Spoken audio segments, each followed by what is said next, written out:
उपस्थित माननीय मंत्री आलोक मेहता जी, माननीय मंत्री मदन सहनी जी, माननीय सांसद और प्रवक्ता मनोज झा जी, CPIM के नेता KD सिंह यादव जी, कमलेश शर्मा जी, कांग्रेस के मुख्य प्रवक्ता राजेश राठौर जी, CPM के माननीय विधायक अजय कुमार जी, जदयू के प्रवक्ता रणवीर नंदन जी, आप उपस्थित मीडिया के साथीगण, आप सबों का हार्दिक स्वागत है। चौहान साहब, आमतौर पर गठबंधन के दल चुनाव के समय सीटों को लेकर या प्रत्याशी को लेकर साझा प्रेस कॉन्फ्रेंस करते रहे, लेकिन हम लोग ने नई शुरुआत करते हुए यह तय किया है कि महागठबंधन के नेता नियमित रूप से साझे प्रेस कॉन्फ्रेंस करेंगे। वर्तमान राजनीतिक परिस्थितियां के कारण हम लोगों ने ऐसा निर्णय लिया है। बिहार में महागठबंधन की सरकार बनने के बाद पटना से लेकर दिल्ली तक बीजेपी के नेता की नींद उड़ गई। भाजपा इस बात का भाजपा को मलाल है कि जिस तरह महाराष्ट्र जैसे वहाँ जिस तरह से खेल किया और बिहार में वह खेल नहीं कर सका, इसका उन्हें मलाल है। राजनीतिक का इच्छा और महत्वाकांक्षा सभी लोग को रखना चाहिए, लेकिन इस तरह से जिस तरह से भाजपा के नेता इतने गलत मंसूबों को उन्होंने पाला, यह गलत है। उसे किसी भी केंद्र पर सत्ता में बने रहने का, और इस तरह से उन्होंने जो राजनीतिक CBI, ED और इनकम टैक्स के चाहे जितना भी दुरुपयोग कर ले, देश की जनता अब उनको खेल को समझ चुका है। अब 2024 में उनका खेल समाप्त होने वाला है। अभी हाल के दिनों में हम लोग देख रहे हैं कि लगातार जो सुशील कुमार मोदी जी हैं लगातार बयान दे रहे हैं। तो मैं बताना चाहता हूं मोदी जी को कि आप माननीय हमारे सर्वमान्य नेता मुख्यमंत्री जी का आप मित्र हैं, जिस कारण आपको बीजेपी वालों ने साइड किया है, और आपको दिल्ली के भरोसे ठीका नहीं टूटता है। आप महागठबंधन पर जो कमेंट कर रहे हैं, महागठबंधन का दही जो है पूर्णतः जमा हुआ है, बहुत अच्छा से जमा हुआ है। पूरे महागठबंधन के नेता एकजुट होकर आपके खिलाफ, पूरे बीजेपी के खिलाफ बिगुल फूंक दिया है। ये बिहार की समाजवादियों की धरती है, इस धरती से बिगुल फूंक दिया गया है। आप क्या क्या करते रहे हैं सब लोग जानते हैं, जनता जान चुकी है। इसलिए मैं आगे के कार्य के लिए, मैं ब्रीफ करने के लिए मैं मनोज झा जी को देता हूं। शुक्रिया अध्यक्ष जी। साथियों, आप सबका बहुत बहुत धन्यवाद। ये महत्वपूर्ण प्रेस कॉन्फ्रेंस है। जैसा आप देख सकते हैं, हमारे बाएं से लेकर दाएं तक महागठबंधन दल के तमाम नेता इसमें शिरकत कर रहे हैं। साझा संदेश, और वो संदेश बिल्कुल साफ है। बीते दिनों में आपने देखा होगा कि कैसे एक षड्यंत्र और पाखंड के तहत महागठबंधन से पॉलिटिकल लड़ाई लड़ने में असफल भाजपा ने अपनी एजेंसी स्क्रिप्ट पकड़ा। अब स्क्रिप्ट मिसफायर कर गई। गुड़गांव के एक मॉल अर्बन क्यूब और एक प्रोजेक्ट व्हाइट लाइन में इन्होंने छापे पड़वाए और 10वें 11वें फ्लोर से CBI की मीडिया में प्लांट करवाया कि जाओ जाओ तेजस्वी जी का मॉल है। कल उस मॉल और उस प्रोजेक्ट के मालिक ने, व्हाइटलैंड प्रोजेक्ट के, उसने कह दिया कि भैया तेजस्वी जी से इस मॉल का कोई लेना देना नहीं है, और उन्होंने कहा कि हमारी छवि खराब करने की कोशिश। तो संदेश साफ है कि बिहार में जो राजनीतिक घटनाक्रम हुआ, जैसे महागठबंधन और जदयू को मिलकर के एक तस्वीर उभरी, तो यहाँ बड़े बड़े चाणक्य फेल कर गए। उन्होंने सोचा था कि डरा धमका करके ये परिवर्तन कर देंगे। तो बिहार एक संदेश दे रहा है लगातार महागठबंधन के तमाम नेताओं की उपस्थिति कि बाज आइए अपनी हरकतों से, नहीं तो गांधीवादी सत्याग्रह करेंगे, गुलाब का फूल लेके घूमेंगे और आपकी राह मुश्किल कर देंगे। इस श्रृंखला में आगे की बात के लिए मैं माननीय मंत्री मदन सहनी जी को आमंत्रित करूंगा।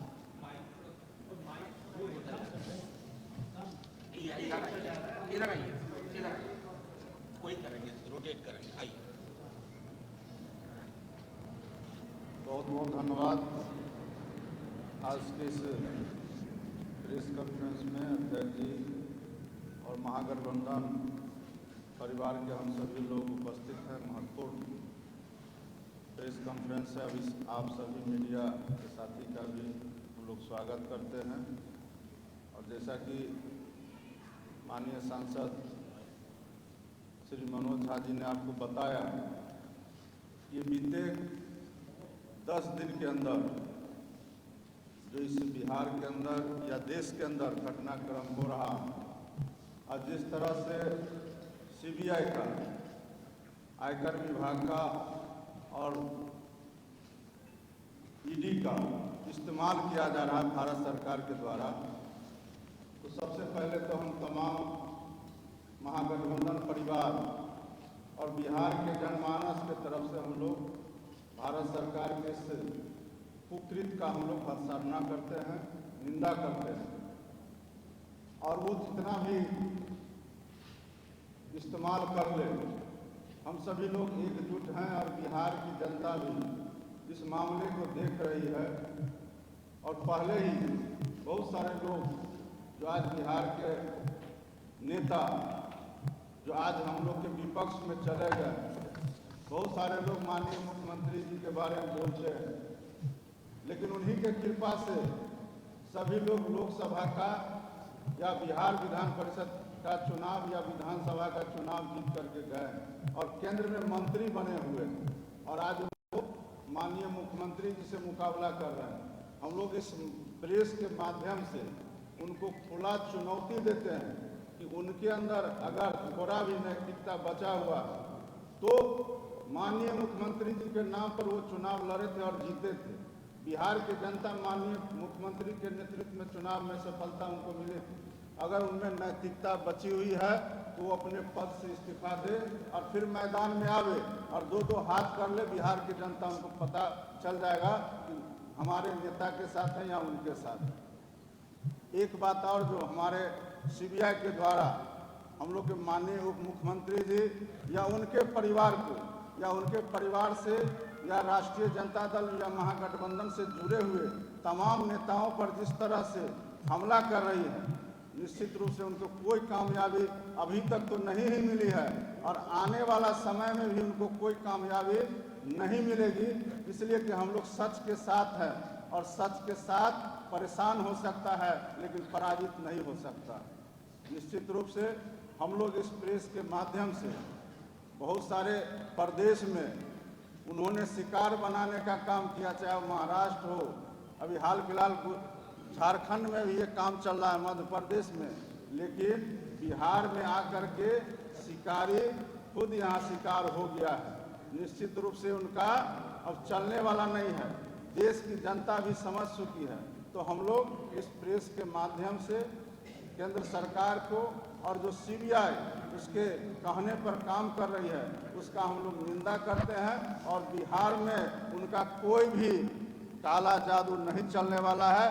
बिहार के लोग पहले से ही समाजवादी विचारधारा के रहे हैं, राजनीतिक रूप से यहाँ के लोग मजबूत हैं और बिहार से जो संदेश गया है तो भारतीय जनता पार्टी और भारतीय जनता पार्टी के नेता बौखला गए हैं, उनको अपना जमीन खिसकते हुए नजर आ रहा है। और जब से यह महागठबंधन परिवार बना है उनको रातों का नींद गुम हो गया है। इसलिए हम लोग ज़्यादा समय नहीं लेंगे, क्योंकि हमारे माननीय मंत्री और हमारे माननीय विधायक सभी महागठबंधन परिवार को बोलना है। लेकिन एक बात जरूर हम लोग सुनते थे इन्हीं के नेता के द्वारा कि विश्व गुरु बनाने के लिए चले थे। हमको तो लगता है ये गुरु घंटाल लोग विश्व गुरु तो नहीं, लेकिन बिहार में और देश में लोगों के बीच में इन लोगों ने जो आपस में लड़ाने का काम किया है अब आने वाला समय में इनका दाल नहीं गलने वाला है। निश्चित रूप से बिहार में भी और देश में भी महागठबंधन परिवार निश्चित रूप से सफलता हासिल करेगा। बहुत बहुत धन्यवाद। शुक्रिया। अब मैं इस श्रृंखला में हमारे कॉमरेड अजय जी से आग्रह करूँगा। आज के प्रेस कॉन्फ्रेंस में आप तमाम पत्रकार भाइयों का स्वागत है और हमारे महागठबंधन दल के तमाम नेतृत्व के साथी यहाँ पर बैठे हुए हैं। एक्चुअली प्रेस कॉन्फ्रेंस की ज़रूरत क्यों पड़ी, इसके बारे में जदयू के प्रदेश अध्यक्ष उन्होंने अपनी बात को रखा और फिर राज्यसभा के सांसद राजद के बड़े नेता मनोज झा जी ने रखा, फिर मदन जी माननीय मंत्री जी ने अपनी बात को रखा। आप देख रहे हैं कि बिहार के अंदर पिछले ऐतिहासिक दिन को एक फैसला लिया 9 अगस्त को, जब क्रांति दिवस का दिन था, और उस दिन फैसला लिया कि बिहार के अंदर जो धर्म के आधार पर जो ध्रुवीकरण करने का काम भाजपा कर रही थी और जिसकी शुरुआत वो गुजरात से किया था। आपको याद होगा गोधरा की दंगा, वहाँ से शुरू किया था और उसके बाद कई राज्यों को लेते हुए वो बिहार में शुरू कर दिया था। दरअसल वो इसकी शुरुआत जो किया था बिहार में आकर के, वो यूं ही नहीं किया था, बल्कि आप पिछले दिनों देखा था कि कई राज्य में चुनी हुई सरकार को उसने पैसे के बल पर डिमोलिश किया था। मध्य प्रदेश को किया था, फिर गोवा को किया था और उसके बाद महाराष्ट्र को आखिरी में किया और उसके निशाने पर बिहार था। बिहार के अंदर वो अपनी राज सत्ता अकेले वो बनाना चाहती थी और उस हिसाब से वो अपनी प्रक्रिया को तेज कर दिया था। उनके जो थैले शाह हैं वो बिहार आ चुका था और उसने दर्जनों विधायकों को टटोलने का कोशिश किया था और उससे संपर्क किया था और इसकी जानकारी मिल गई थी। तो फिर बचा क्या था? हम तो पहले से ही कह रहे थे कि इस देश को अगर बचाना है तो इस देश के संविधान की रक्षा करना होगा और संविधान की रक्षा के लिए एकमात्र रास्ता है कि भारतीय जनता पार्टी को सत्ता से अलग करना होगा। दिल्ली की गद्दी से अलग करना पड़ेगा और बिहार की गद्दी से भी उसको हटाना पड़ेगा। और ठीक वो समय आया। मैं आदरणीय मुख्यमंत्री जी को मैं धन्यवाद देता हूं, उन्होंने बहुत ही साहसिक कदम उन्होंने उठाया और फासिस्टिक जो चरित्र आरएसएस का, भाजपा का जो है, जो पूरी देश के अंदर जो भाईचारा है उसको ध्वस्त कर दिया था, उसको तो छोड़ करके उन्होंने महागठबंधन के साथ आकर के सरकार बनाई। पूरे बिहार की जनता ने इसको वेलकम किया और पूरे देश की जनता वेलकम किया। वेलकम इसलिए किया कि जरूरत था कि जो भाजपा की जो अश्वमेध का घोड़ा जो ये छोड़े हुए था, इसको कहीं ना कहीं लगाम लगाया जाए और कोई तो लगाम लगाएगा और बिहार की जो है धरती पर उसको आदरणीय मुख्यमंत्री जी और तेजस्वी जी के नेतृत्व में महागठबंधन ने फैसला लिया और उसको लगाम लगा दिया और वो फैसला हो गया और उस फैसले ने एक देश को रास्ता दिखाया कि भाजपा आरएसएस की ताकत 24 में जो मानसिकता बनाए हुए था कि हर हाल में हम सत्ता को हासिल करेंगे, वो नहीं कर सकता। और इन बातों से ना सिर्फ बिहार के भाजपा के लोग बौखला हैं। मैं तो आपको कह रहा हूं कि गृह मंत्री अमित शाह जी जो कहते थे कि जीतेगा कोई, सरकार हमारी बनेगी। आपको याद होगा कर्नाटक की सरकार जब बन रही थी तो उनके तो नींद उड़ गए होंगे। रात में मोदी जी को नींद नहीं आई होगी, क्योंकि बिहार जब कोई फैसला लेता है तो वो देश को एक रास्ता देता है और वो रास्ता दे दिया कि इस देश के अंदर जो संविधान है सेकुलरिज्म का, उसको तोड़ने की जो कोशिश किया। अब इस देश में सेकुलर ताकत ही 24 में देश की गद्दी को हासिल करेगा और सेकुलरिज्म की रक्षा करेगा और इस देश की संविधान की हिफाजत करेगा। इस बात से बौखला करके ईडी, सीबीआई, इनकम टैक्स जो एक संवैधानिक संस्था है और इसको वेजा इस्तेमाल करके उसने ना सिर्फ बिहार के अंदर, आपको हम बता रहे हैं, आप मुंबई के अंदर भी देखिए, मुंबई में घटना घटी और उसके बाद जो कल तक उनके साथ थे तो वो धुले हुए थे, आज उनसे अलग हो गए, तब वो करप्ट हो गए, अब वो भ्रष्ट हो गए, तो उनको वो परेशान करते। और बिहार में जो वाकया चला कि 9 तारीख को जब हम लोग फैसला ले रहे थे तो ईडी और सीबीआई सब पटना पहुंच चुका था। और मैं स्पष्ट तौर पर सीधे मैं चार्ज फ्रेम कर रहा हूं कि देश के प्रधानमंत्री के इशारे पर बिहार के अंदर जो है उप मुख्यमंत्री और उनके पूरे परिवार के ऊपर जो छापामारी करने का काम किया और कई ठिकाने पर जो छापामारी करने का काम किया, मनोज झा जी ने बताया कि खुदा पहाड़ निकली चुहिया, उसने जो गुड़गांव में जो मॉल के बारे में बोल करके जो उसने किया उसे कुछ मिला नहीं। दरअसल ईडी और आपको सीबीआई इसका इस्तेमाल करती है विरोध की आवाज को दबाने के लिए। जो कोई भी भाजपा के खिलाफ, नरेंद्र मोदी जी के खिलाफ, गृह मंत्री जो देश के हैं मोदी अमित शाह जी के खिलाफ, उनके खिलाफ, आरएसएस के खिलाफ जो कोई भी बोलेंगे तो उनकी आवाज को दबाने के लिए वह ईडी का इस्तेमाल करते हैं, वो सीबीआई का इस्तेमाल करते और फिर इनकम टैक्स का इस्तेमाल करते। तो मैं भारत की कम्युनिस्ट पार्टी मार्क्सवादी की ओर से साफ तौर पर मैं उन लोगों को कह देना चाहता हूं कि बिहार की जनता संघर्षशील जनता है और इस देश के अंदर भी बहुत बड़े बड़े संघर्ष हुए हैं। लाठी और गोलियों से जो नहीं डरते, फांसी पर लटकने से भगत सिंह जब पीछे नहीं हटे थे, किसान जो है तेलंगाना के सशस्त्र संघर्ष जो आजादी के दौर में हुआ था, वो जब गोली खाने से पीछे नहीं हटे थे, तो आपके ईडी और सीबीआई और इनकम टैक्स के सामने कोई घुटना नहीं टेकेगा, इस संघर्ष को आगे बढ़ाएगा और आपको 24 में सत्ता से बाहर करके ही संविधान की रक्षा करके इस मुल्क की हिफाजत करेगा। मैं इन्हीं शब्दों के साथ अपनी बात करूंगा। और मैं आग्रह करूंगा एडी आनंद जी से,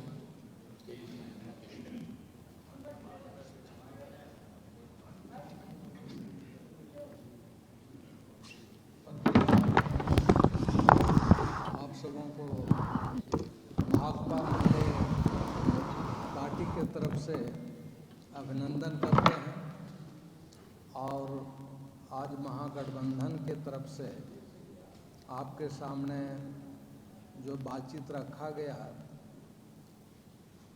जदयू अध्यक्ष और राजद के राज्यसभा मनोज झा की तरफ से, उमेश जी की तरफ से, उसको मैं सहमति व्यक्त करते हुए आपके सामने मुख्य रूप से ये कहना चाहता हूँ कि आज भारतीय जनता पार्टी पूरे हिंदुस्तान में जिस तरह से मोदी और शाह, अमित शाह की जोड़ी लोकतंत्र, संविधान को बर्बाद करने पर तुला हुआ है, ये एक फासिस्ट ताकत का, हिटलरी ताकत का परिचय दे रहा है। जिस तरह से जर्मन में हिटलर ने किया था 34 से 39 के बीच, उसी तरह से मोदी, अमित शाह 2014 से 19 तक और 19 से फिर 2023 तक ये लगातार कोशिश कर रहे हैं। उनका एक ही मकसद है कि लोकतंत्र की हत्या की जाए, संविधान की हत्या किया जाए, पूरे इतिहास को बदल दिया जाए और इसके लिए जो आवाज़ उठ रही है वो किसानों के तरफ से, मजदूरों के तरफ से, नौजवानों के तरफ से, महिलाओं के तरफ से, विपक्षी पार्टियों के तरफ से, तो वो हर जगह कहीं ईडी लेकर पहुंच जाते हैं, कहीं सीबीआई पहुंचा देते हैं। उसका काम है जनता की आवाज़ को और विपक्षी पार्टियों की आवाज़ को कुचल देना। इसके माध्यम से वो चाहते हैं, जैसा कि पटना में जेपी नड्डा जब आए थे तो उन्होंने कहा था कि विपक्षी पार्टी मुक्त हम भारत बनाना चाहते हैं, विपक्षी पार्टी नहीं रहेगा। उसका प्रयोग स्थल के रूप में बिहार को ही चुन रहे थे।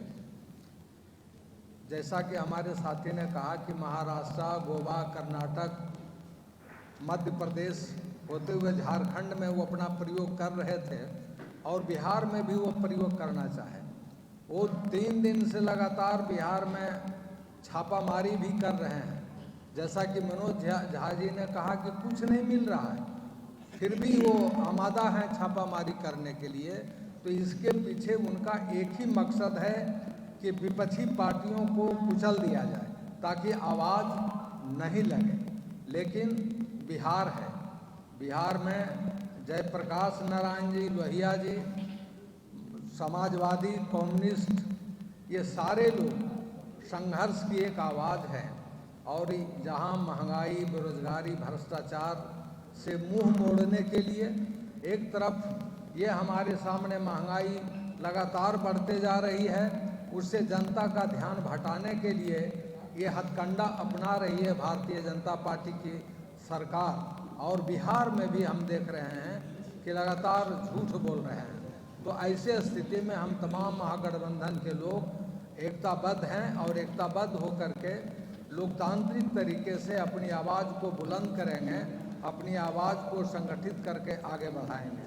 यही कहकर के आप तमाम साथियों का हम अभिनंदन करते हैं, पत्रकार भाइयों का और हमारे अपने महागठबंधन के साथियों का। जिंदाबाद कांग्रेस। अब मैं कॉमरेड राम रतन जी से आग्रह करूँगा।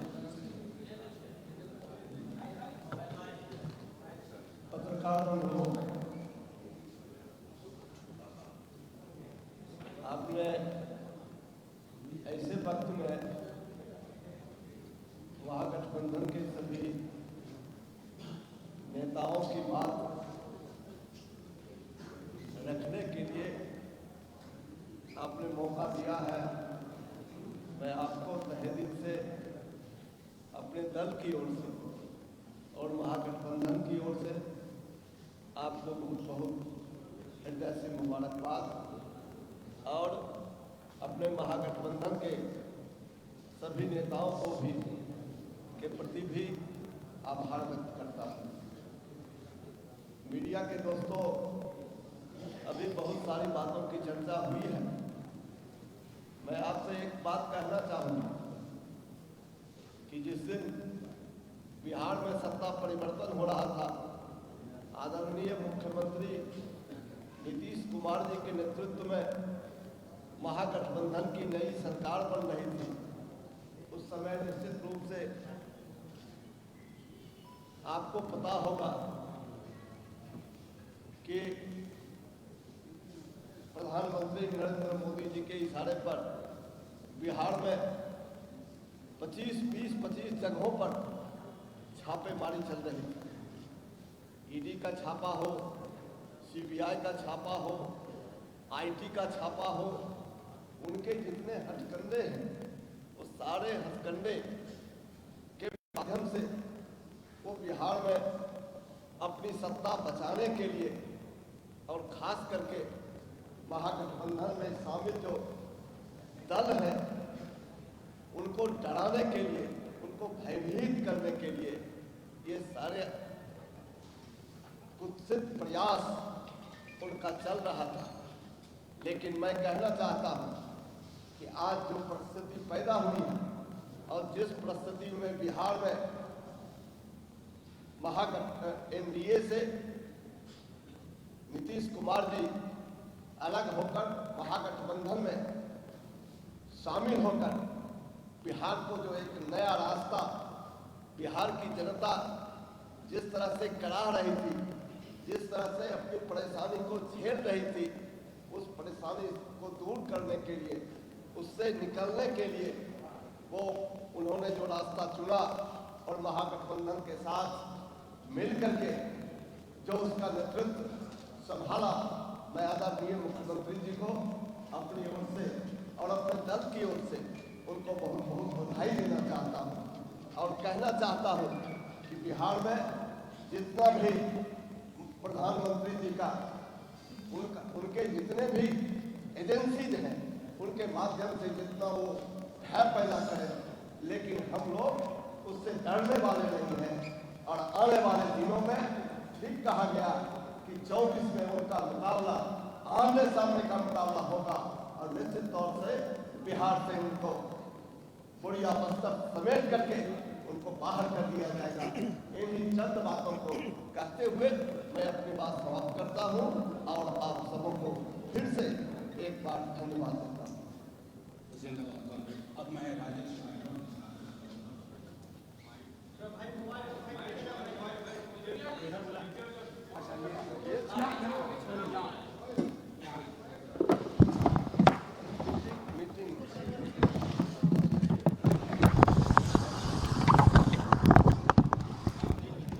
उपस्थित मीडिया के साथियों, महागठबंधन के इस प्रेस वार्ता में मंच पे महागठबंधन के शीर्ष नेतृत्वगण, आज ये अहम प्रेस वार्ता में हमारे तमाम महागठबंधन के वरिष्ठ नेतागण बिंदुवार बात रख चुके हैं। अब बहुत कुछ नहीं है, परंतु ये परिस्थिति उत्पन्न क्यों हो रही है। आज न केवल बिहार में, संपूर्ण भारत में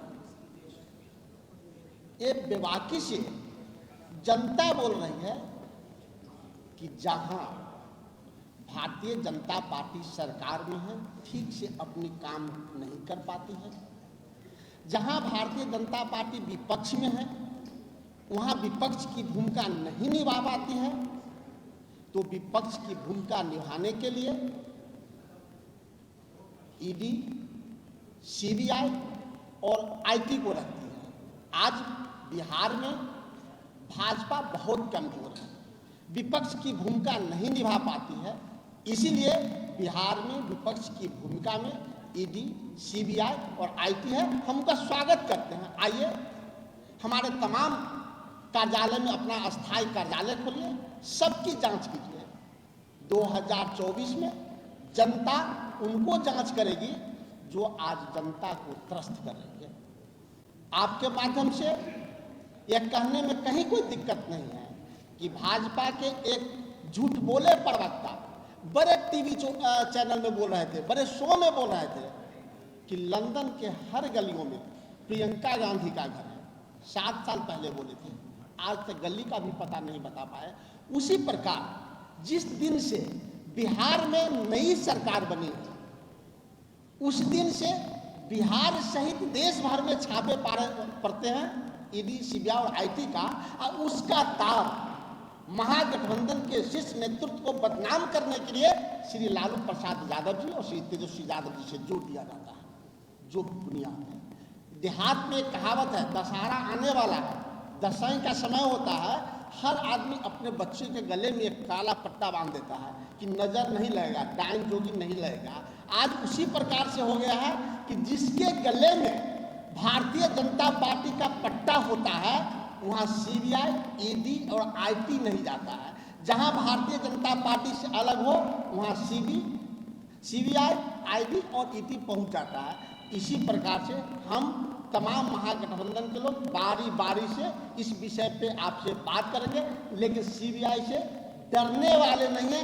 बेबाकी से हमारे तमाम नेता जवाब देते रहेंगे। धन्यवाद। धन्यवाद राजेश जी। अब मैं आग्रह करूंगा माननीय मंत्री आलोक जी, उसके बाद आपके प्रश्न हम लेंगे। आलोक जी। बहुत बहुत धन्यवाद सभी माननीय नेतागण, महागठबंधन के और सभी पत्रकार और मीडिया के साथीगण। आज का यह प्रेस कॉन्फ्रेंस बहुत ही महत्वपूर्ण है। आप सभी महागठबंधन के नेताओं को यहाँ देखकर महसूस कर रहे होंगे कि कितनी सॉलिडेरिटी है, और यही सॉलिडेरिटी आपको बिहार की ज़मीन पर आम लोगों के बीच भी दिखाई पड़ रही होगी। भारतीय जनता पार्टी और आरएसएस की जो केंद्र में सरकार और यहाँ पर सरकार है, इसमें यहाँ पर जो विपक्ष में बैठे हैं, सब लोगों ने मिलजुल कर अपनी सेना में कुछ संवैधानिक संस्थानों को सीबीआई, ईडी और आईटी को शामिल किया, और यह बिल्कुल गैर संवैधानिक है। इन संस्थाओं का दुरुपयोग खुले तौर पर किया जा रहा है और कुछ किया नहीं जा सका। डॉक्टर राम मनोहर लोहिया ने ऐसे ही वक्त के लिए राइट टू रिकॉल की वकालत की थी और मैं समझता हूं कि ऐसी विशेष परिस्थिति जब आदमी वोट से डरने लगे कि वोट नहीं मिलेगा तो उसके इंतजामात, जीतने के तरह तरह के तरीके और उठती हुई आवाज़ को दबाने के तरीकों के लिए ऐसी संस्थाओं का इस्तेमाल किया जाएगा। मैं बहुत तीखे शब्दों में भर्त्सना करता हूं केंद्र सरकार की उस कार्रवाई का जिस दिन यहाँ पर फ्लोर टेस्ट होना था बिहार के अंदर और बिहार में एक माननीय नीतीश कुमार जी के नेतृत्व में और तेजस्वी प्रसाद यादव जी के नेतृत्व में यहाँ पर जो आगाज होने वाला था उस दिन को चुना गया इस काम के लिए कि सबको डिस्टर्ब किया जाए और प्रजातांत्रिक पद्धति जो है उसको बाधित किया जाए। बिहार क्रांति की धरती रही है। जेपी मूवमेंट से लेकर और महात्मा गांधी का जो मूवमेंट था वो उसकी शुरुआत यहाँ से हुई है। इसके यहाँ की जो भावना है वो आज तक बरकरार है, क्रांति के लिए तैयार है और यदि सीबीआई, ईडी और आईटी का गलत इस्तेमाल आगे किया गया तो जनता भी सड़क पर उतरने के लिए तैयार है और हम पूरे महागठबंधन के लोग और आम आवाम इन बातों का मुखालफत करने के लिए पूरी तरह तैयार है और मैं समझता हूँ कि यह प्रेरणादायक है। और जगह जहाँ पर राजनीतिक दहशत में लोग जी रहे हैं, प्रजातंत्र के मूल्यों का पूरी तरह हनन किया जा रहा है और ज़बरदस्ती विस्तारवादी इंपीरियलिस्ट की तरह, एक शासक की तरह जो व्यवहार किया जा रहा है इस प्रजातंत्र में, उनके मूल्यों का हनन किया जा रहा है, उसके खिलाफ लड़ने के लिए तैयार है। इन्हीं शब्दों के साथ मैं आप सभी साथियों का धन्यवाद करूँगा। साथियों, वक्त काफ़ी हो चला, हम लोग काफ़ी देर से यहाँ स्टैंडर्ड थे। पहले तो आपका धन्यवाद देता हूँ। मैं प्रदेश अध्यक्ष जदयू का भी धन्यवाद देता हूँ। आपके सवाल लूँगा, लेकिन लब्बो लुबाब ये है कि तमाम जो महागठबंधन जदयू के चेहरे हैं उन्होंने उनके अलग अलग शब्द थे, लेकिन भाव ये था कि सेंट्रल ब्यूरो ऑफ इन्वेस्टिगेशन जिसको क्रिमिनल ब्यूरो में ये तब्दील कर रहे हैं, उसको एक संदेश, उनके मास्टर्स को, मालिकों को एक संदेश बिहार की जनता दे रही है। बच्चा बच्चा वाकिफ है कि अचानक ये एजेंसी सुपर एक्टिव क्यों हुई है, क्योंकि सरकार उनके हाथ से चली गई। सरकार एक व्यापक जन समर्थन वाली सरकार में तब्दील हो गई। 165 के आंकड़े के साथ विधानसभा की तस्वीर बदल गई और उस तस्वीर बदलने से ऊपर वाले बहुत नाराज हैं, दुखी हैं। कर क्या सकते हैं? तो सेंट्रल ब्यूरो ऑफ इन्वेस्टिगेशन को आगे करो, लेकिन उन कर्मचारियों से भी आग्रह है, मास्टर्स की बातें ऐसे मत मानिए। बिहार की जनता सत्याग्रह पे आएगी, आपको घेरेगी, फूल देगी, कहेगी गेट वेल सून। इन्हीं शब्दों के साथ मैं आपके प्रश्न लेने को तैयार हूं, जो भी प्रश्न हो। कोऑर्डिनेशन कमेटी की कोई आवश्यकता ही नहीं है। जब समन्वय बेहतरीन हो तो समन्वय समिति की कोई आवश्यकता नहीं होती है, लेकिन वक्त आएगा तो सब कुछ बनेगा।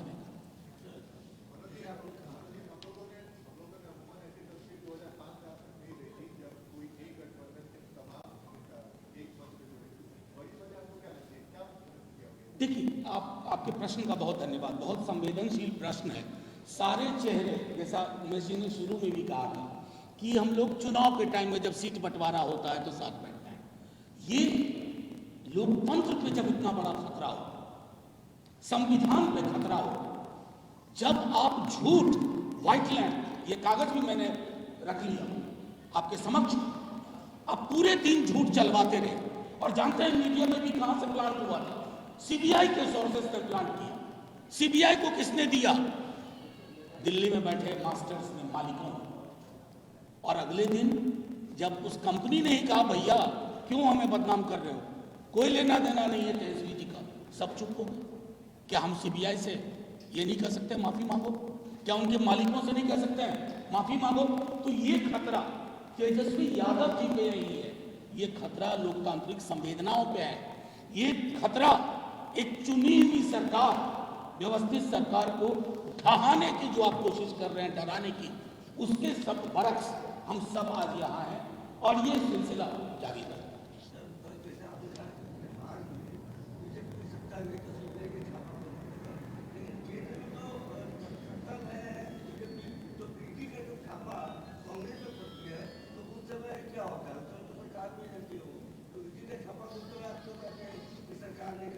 मैं आपका प्रश्न नहीं समझा।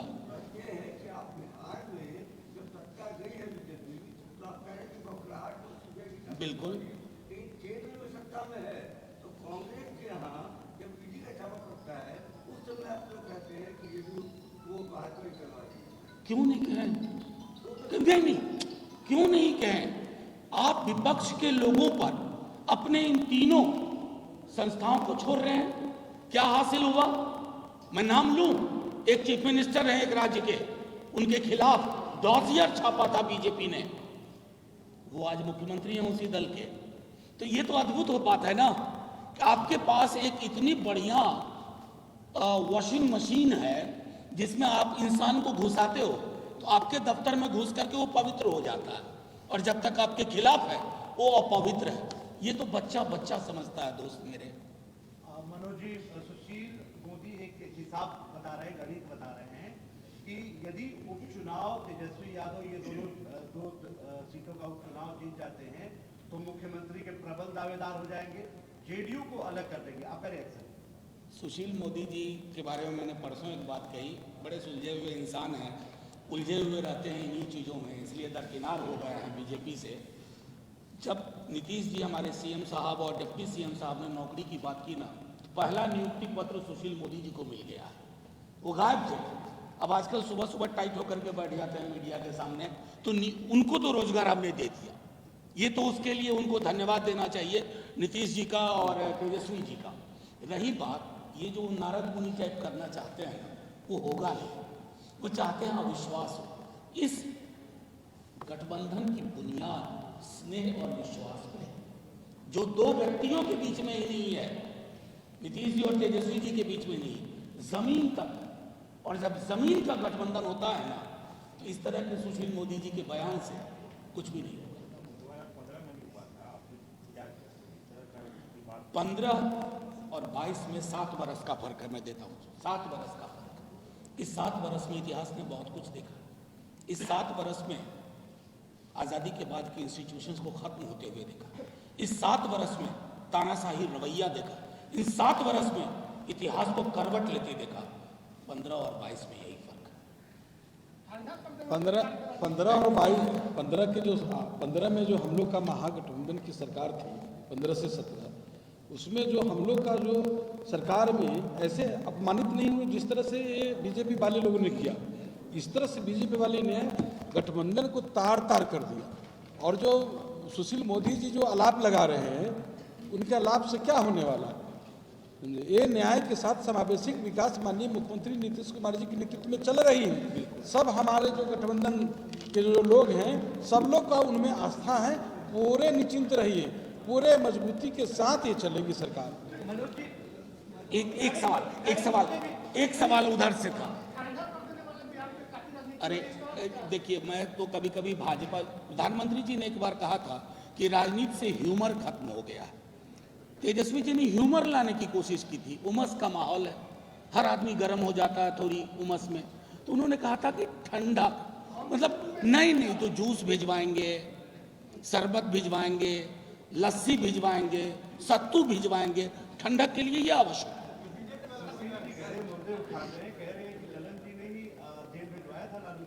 और क्या ललन जी अपने पुराने दस्तावेज को झूठा करार दे रहे हैं? नहीं, मैं तो सीधी सी बात कहता हूँ कि सुशील मोदी जी असल में वो स्मृति लोप के शिकार हो गए, इसको कहते हैं मेमोरी लॉस, और उनको पुरानी कई बातें याद ही नहीं है।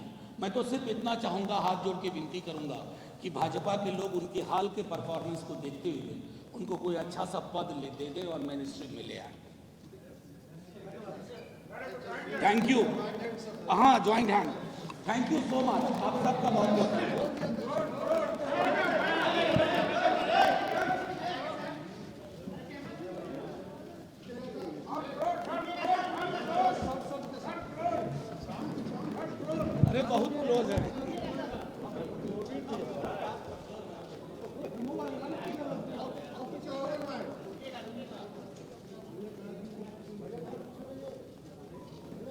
Thank you.